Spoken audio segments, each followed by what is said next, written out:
अस्सलाम वालेकुम फ्रेंड्स, मेरा नाम है जिब्रान अहमद और आप मेरा चैनल देख रहे हैं बिग बर्ड्स लवर्स। उम्मीद करते हैं कि आप और आपके बर्ड्स बिल्कुल ठीक ठाक होंगे। आज की जो हमारी वीडियो है वो जैसा कि आप जानते हैं क्वेश्चन आंसर सेगमेंट के ऊपर है और हर सैटरडे को जो है ये आपको वीडियो देखने को मिलती है। तो मैं आप दोस्तों से बार बार रिक्वेस्ट यही करूँगा कि आप अपने क्वेश्चन जो भी करें उसके साथ अपना नाम और अपने शहर का नाम ज़रूर लिखा करें। तो चलिए वीडियो की तरफ चलते हैं। तो वीडियो शुरू करने से पहले जिन दोस्तों ने मेरे चैनल को सब्सक्राइब नहीं किया वो मेरे चैनल को सब्सक्राइब कर लें और साथ ही एक बेल का बटन है वो दबाने से आपको मेरी वीडियोस के नोटिफिकेशन मिलते रहेंगे। और अगर आपको मेरी वीडियोस अच्छी लग रही हैं तो वीडियो को अप्रिशिएट करने के लिए लाइक का बटन ज़रूर दबाइए ताकि मैं आपके लिए और म्यारी वीडियोज़ बना सकूँ। जी फ्रेंड्स, तो पहला सवाल जो है वो हमने चूज़ किया है आसिफ वहाब साहब का और इन्होंने बताया नहीं कि ये कहाँ के रहने वाले हैं। और इनका सवाल ये है कि जो विटामिन, कैल्शियम और मिनरल्स होते हैं इनकी डोज क्या होनी चाहिए।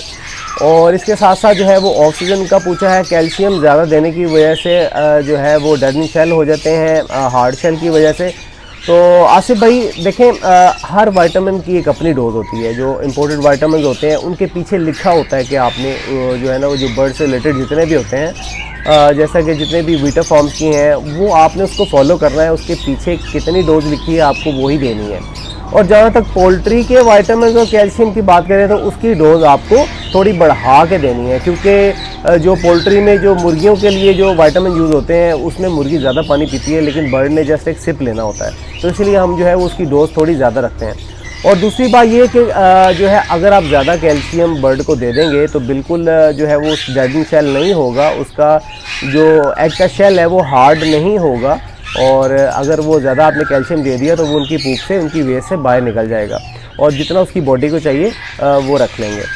और डेडिंग शेल जो होता है वो हमेशा लो ह्यूमिडिटी लेवल की वजह से होता है। और दूसरा ये कि अगर आपके बॉक्स में गंदगी ज़्यादा है तो बैक्टीरिया, अगर आपके एग्स जो जितने भी एग्स होते हैं उनमें बैक्टीरिया चले जाए तो डेडिंग शेल के चांसेस होते हैं। तो अगर आप ज़्यादा कैल्शियम देंगे तो जो है वो डेडिंग शेल नहीं होगा। और जहाँ तक ऑफ सीज़न में विटामिन और कैल्शियम की बात करें तो ऑफ सीज़न में जो है जब ऑफ सीज़न ऑफ हो जाता है तब हम जो है वो कैल्शियम भी बंद कर देते हैं और विटामिन भी बंद कर देते हैं। लेकिन जो हम इनके लिए यूज़ करते हैं इलेक्ट्रोलाइट्स, स्पेशली गर्मियों में जब बर्ड हाँफने लग जाता है तो जब भी हम इलेक्ट्रोलाइट इस्तेमाल करते हैं और किसी भी पोल्ट्री शॉप से इंपोर्टेड इलेक्ट्रोलाइट ले लें, इस पर मैंने वीडियो बनाई हुई आप देख सकते हैं।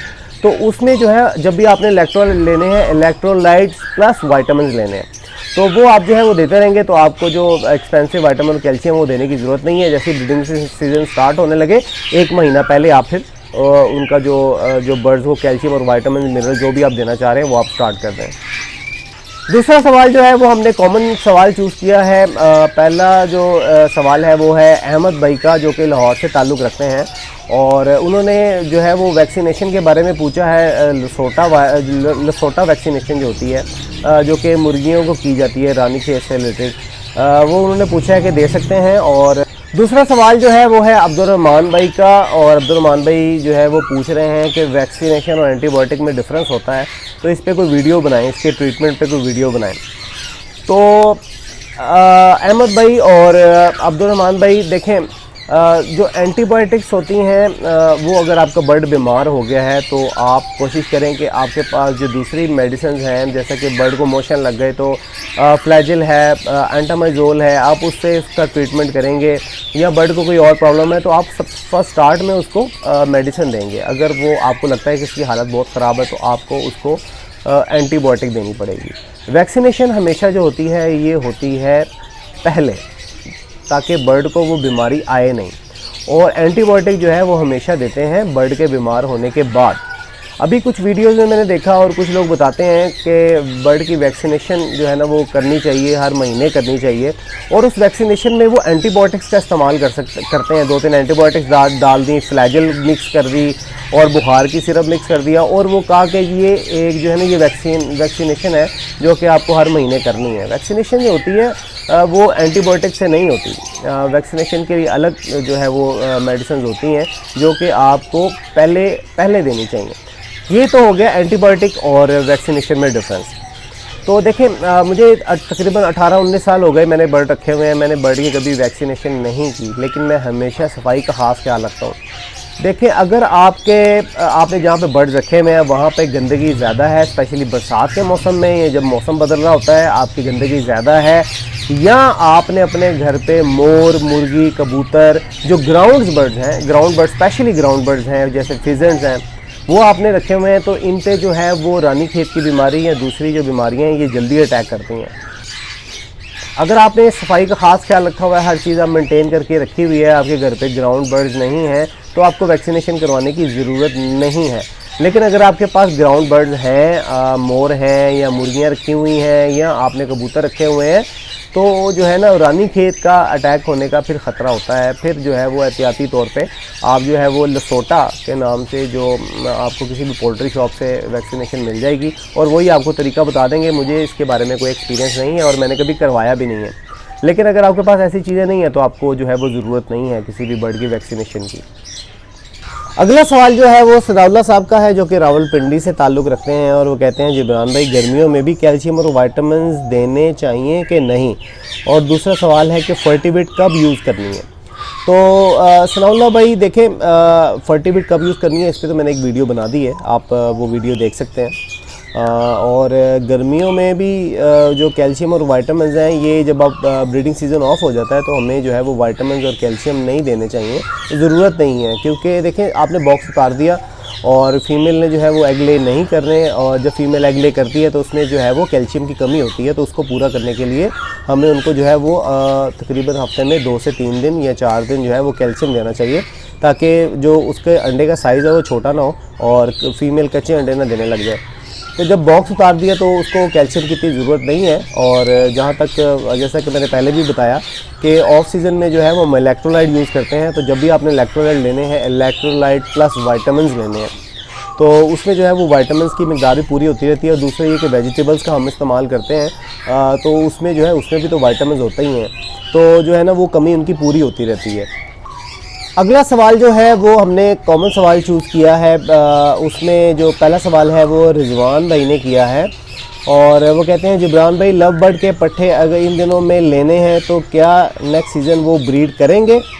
और दूसरा जो है वो सवाल है मोहसिन शाह साहब का, उनका भी सवाल यही है कि अल्बिनो उन्होंने लिए हैं, नवंबर में लिए थे, और अभी 2.5 मंथ के पट्टों में कब तक इनकी पेयरिंग का कर सकते हैं और कितनी एज में मेल फीमेल कन्फर्म होंगे। तो रिजवान भाई और मोहसिन भाई देखें, लव बर्ड जो है वो आपने ये देख लेना है कि आपने जब भी लव बर्ड लेने हैं, ब्रीडिंग सीज़न जब स्टार्ट होता है, मोस्टली यहाँ पे ब्रीडिंग सीज़न पहले तो लोग अगस्त में लगाते थे, अभी जो है वो अक्टूबर में अभी इनका ब्रीडिंग सीज़न जो है वो स्टार्ट होने लग गया है, अक्टूबर नवंबर में, क्योंकि मौसम अब बदल रहे हैं। तो आपका बर्ड जो है वो कम से कम भी 10 महीने, कम से कम भी 10 महीने का होना चाहिए। अभी मैंने अक्सर देखा है लोग जो हैं वो उनके 2-2 ढाई महीने के पट्टे होते हैं और वो कहते हैं कि 5 से 6 महीने के, और आप वहीं से टाइम नोट कर लेते हैं। तो जब भी आपने लव बर्ड के पट्टे ख़रीदने हैं उनको आपने 3 महीने का ही कंसिडर करना है। बेचने वाला अगर आपको 6 महीने 7 महीने का कहेगा, लेकिन आपने उसको 3 महीने जो है कंसिडर करना है कि 3 महीने के पट्टे आपने लिए हैं, और उसके बाद आपने जो है ना महीने गिन लेने हैं। जब तक वो 10 महीने के नहीं हो जाते, वैसे तो साल में लगाना चाहिए, तो सबसे अच्छा रिज़ल्ट आपको तभी मिलता है जब वो साल के हो जाते हैं। लेकिन जब 8 से 9 महीने के हो जाएं तो आप जो है वो आप उनकी पेयरिंग करना शुरू कर दें। पेयरिंग करने का बेस्ट तरीका जो है वो नेचुरली है, आप कॉलोनी में छोड़ दें और एक दो बॉक्स लगा दें, और जो भी पेयर जो है वो बॉक्स में रात को जाके बैठे आप उसको पकड़ लें और एक दफ़ा मेल फीमेल उनकी जोड़ से कंफर्म कर लें, तो वो इंशाल्लाह पेयर ही होगा। तो वही बेस्ट पेयरिंग का तरीका होता है। और जब आप 8-9 महीने के हो जाएं आप उनकी पेयरिंग कर दें, और ज़ाहिर बात है नेस्टिंग करते करते वो 10 महीने के हो जाएंगे। तो आपने जो है वो इनको जब तक 10 महीने के नहीं होंगे आपने इनकी जो है ना वो आपने इनको बॉक्स नहीं देना। तो उसके बाद अगर आप थोड़ा सा सब्र करेंगे तो आपको बहुत अच्छी ब्रीड आएगी। अगला सवाल जो है वो भी कॉमन सवाल है, और हमारे 4 दोस्तों ने बिल्कुल एक जैसा सवाल किया। और जो है वो पहला सवाल है वलीद अहमद भाई का, जो कि कराची से ताल्लुक़ रखते हैं, और उन्होंने जो है वो चिकन पॉक्स जो है वो बीमारी होती है, बर्ड की आँखों की बीमारी होती है, उसके बारे में पूछा। और दूसरा सवाल जो है वो है इजाज़ भाई का, और उनका भी जो है वो यही आँखों की बीमारी और इन्फेक्शन के बारे में सवाल है। और तीसरा सवाल जो है वो है कैसर हुसैन भाई का, उन्होंने भी जो है वो यही सवाल पूछा। और एक और सवाल हमने ऐड किया है नासिर भाई का, जो कि कबीर वाला से ताल्लुक़ रखते हैं। उनका भी यही प्रॉब्लम है कि बर्ड की आँखें जो हैं वो ख़राब हो गई हैं। तो ये 4 सवाल जो हैं ये मैंने चूज़ किए, ये कॉमन सवाल थे। और आपने देखा कि चारों दोस्तों को जो है वो एक ही तरह का प्रॉब्लम है, पॉक्स का, और बर्ड की आंखें ख़राब हो जाती हैं। ये ज़्यादातर जो है ये लव बर्ड में प्रॉब्लम आती है। तो पॉक्स को तो मैंने कभी फेस नहीं किया, लेकिन वैसे मैं आपको बताता चलूँ कि आपको ये जो पॉक्स होते हैं ये एक अलग बीमारी है और बर्ड की आंखें ख़राब हो जाना ये एक अलग बीमारी है। लेकिन ये दोनों बीमारी जो है ये गंदगी की वजह से फैलती हैं। तो सबसे पहले हम बात करते हैं आई इन्फेक्शन की। तो देखें, आप जब भी कभी भी love bird, specially love birds अगर आप कहीं से भी ख़रीदते हैं तो सबसे पहले उनकी आंखें चेक किया करें। स्पेशली जो रेड आइज बर्ड्स होते हैं इनमें ये आंखों की जो बीमारी होती है इसका प्रॉब्लम ज़्यादा आता है। तो आपने जो है वो उसकी आँखों को स्पेशली चेक कर लेना है। हमेशा जब भी बर्ड ख़रीदें रोशनी में ख़रीदें, रात के अंधेरे में मत ख़रीदें। रोशनी में जब आप ख़रीदेंगे तो आपको उसकी आंखें क्लियर नज़र आएंगी। और अगर आपने वो बर्ड ख़रीद के अपने शेड में छोड़ दिया तो ये क्योंकि एक वायरल डिजीज़ है जिसकी वजह से ये बीमारी फैलेगी और आपके दूसरे बर्ड्स को भी हो जाएगी। तो अगर ये बीमारी आपके पास आ गई है, आँखों का प्रॉब्लम आपके शेड में आ गया है, तो सबसे पहला काम ये करना है कि आपको उस बर्ड को अपने शेड से अलग कर देना है। आप नीचे रख दें, अपने जहाँ पे भी आपने बर्ड्स रखे हुए हैं, आपका शेड है वहाँ से आपने दूर रखना है। और दूसरा ये कि आपने अपने केजेस की सफाई मस्त करनी है, क्योंकि आपने अक्सर देखा होगा जो स्पॉट वेल्डिंग के केज होते हैं और दूसरे केज होते हैं उनमें जो है वो जंग लगा होता है, और बर्ड जब अपनी आँख को उससे रगड़ता है तो जो है ये प्रॉब्लम बर्ड में आ सकती है, या वायरल डिजीज़ है कहीं से भी आ सकती है। तो बर्ड अच्छे ख़रीदें, हेल्दी बर्ड ख़रीदें, आँखों की बीमारी से पाक बर्ड ख़रीदें।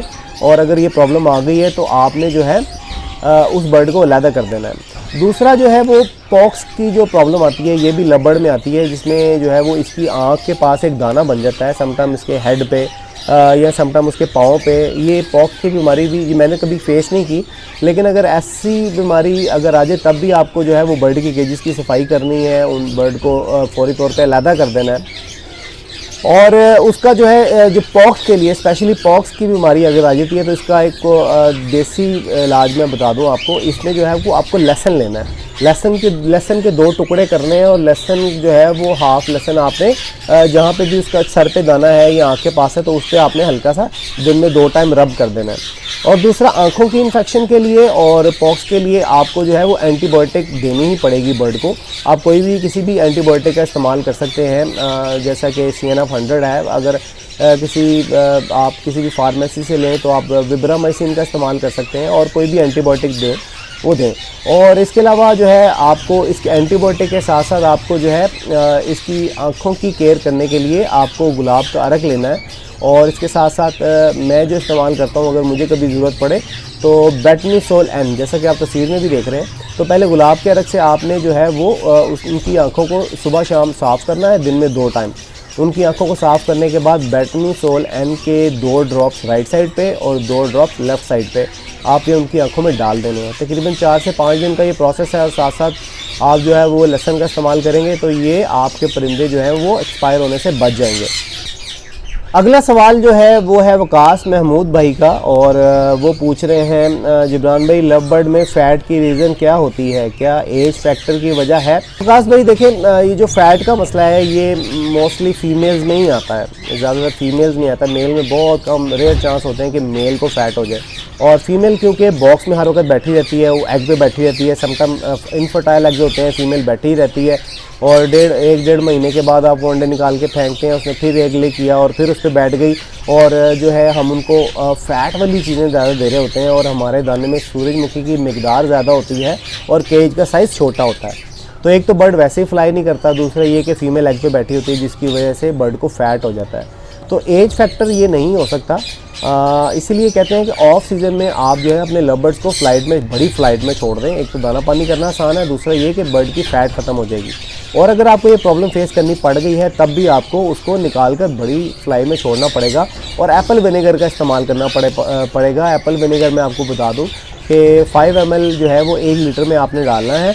और सिर्फ एप्पल विनेगर डालने से भी उसका जो फैट का प्रॉब्लम वो ख़त्म नहीं होगा। उसको आपको एक बड़ी फ्लाइट में छोड़ना पड़ेगा। अगर आपके पास कोई बड़ा केज नहीं है, कोई फ्लाइट नहीं है, तो जहाँ पे आपने बर्ड्स रखे हैं, आपका जो शेड है, आपका जो रूम है, उसी में खुला छोड़ दें और उसकी थोड़ी एक्सरसाइज करवाएं, उसको ज़रा भगाएं, तो जल्दी बर्ड अपना जो फैट है वो रिकवर कर जाएगा। अगला सवाल जो है वो है मिर्ज़ा वकास भाई का, और वो पूछ रहे हैं कि क्या राह कॉलोनी में ब्रीड कर सकते हैं। तो देखें वकास भाई, सबसे बेहतरीन तरीका तो ये होता है कि आप जो है वो बड़े जितने भी बर्ड्स हैं उनको 1 बाय 1 लगाएं, उससे आपको रिज़ल्ट अच्छा मिलेगा।